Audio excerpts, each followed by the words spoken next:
Hello, I'm Dr. Phil Davies and I'm speaking from my practice in Hampshire. COVID-19, the pandemic, is surging in the United Kingdom.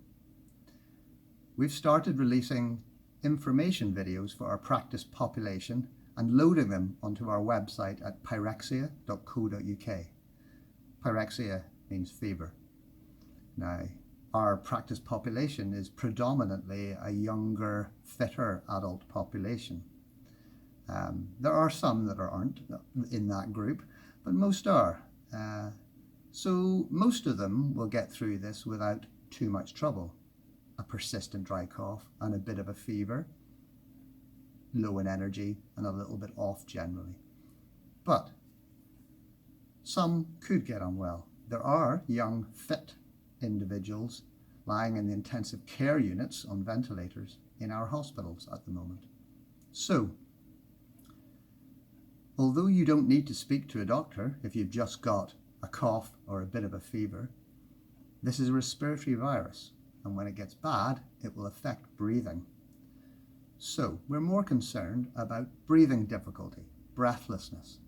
If you find yourself in that situation, then it's worth phoning a medical professional, a healthcare representative.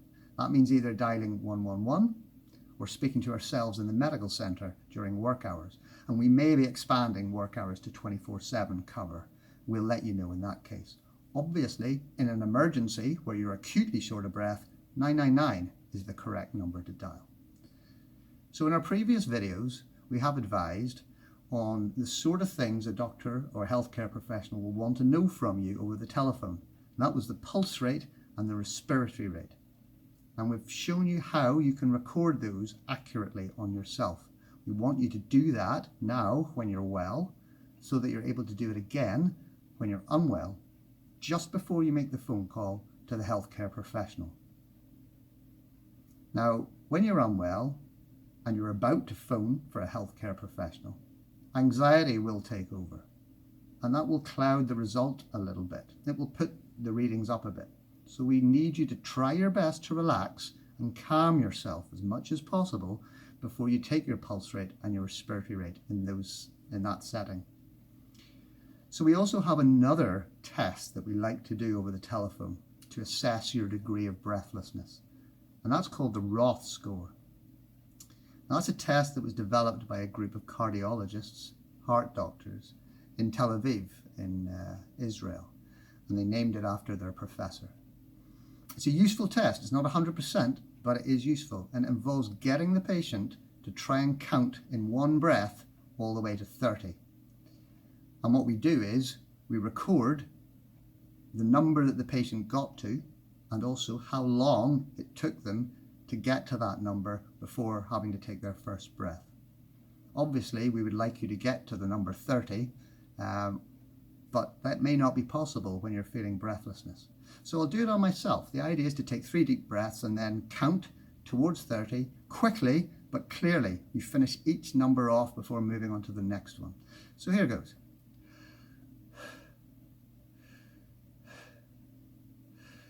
1, 2, 3, 4, 5, 6, 7, 8, 9, 10, 11, 12, 13, 14, 15, 16, 17, 18, 19, 20, 21, 22, 23, 24, 25, 26, 27, 28, 29, 30. Pretty much 10 seconds. The values we're interested in for a whole population is if you can't get to the number 10, or if you can't keep counting past 7 seconds. If you have to stop and take a breath before we get to 7 seconds, or before you get to the number 10, then we know something may well be significantly wrong. It ties in with the amount of oxygen in your bloodstream, potentially less than 95% oxygen in the blood. And that's a significant value that we would be interested in. It would mean that we would need to see you in person to examine you more closely. So we would like you to do that now when you're well, so that you know what number you can get to. And then we will compare that when you're unwell on the telephone. So remember, take 3 deep breaths and then count quickly but clearly towards 30. And if you can get all the way to 30 in one go, good. When you're unwell, for a young fit person, If you can't get to 15, I think we will be interested, irrespective of the ROTH score values and their predictors. We would like to see you get to 15, and that would be our own local interpretation. Practice now. Thank you very much.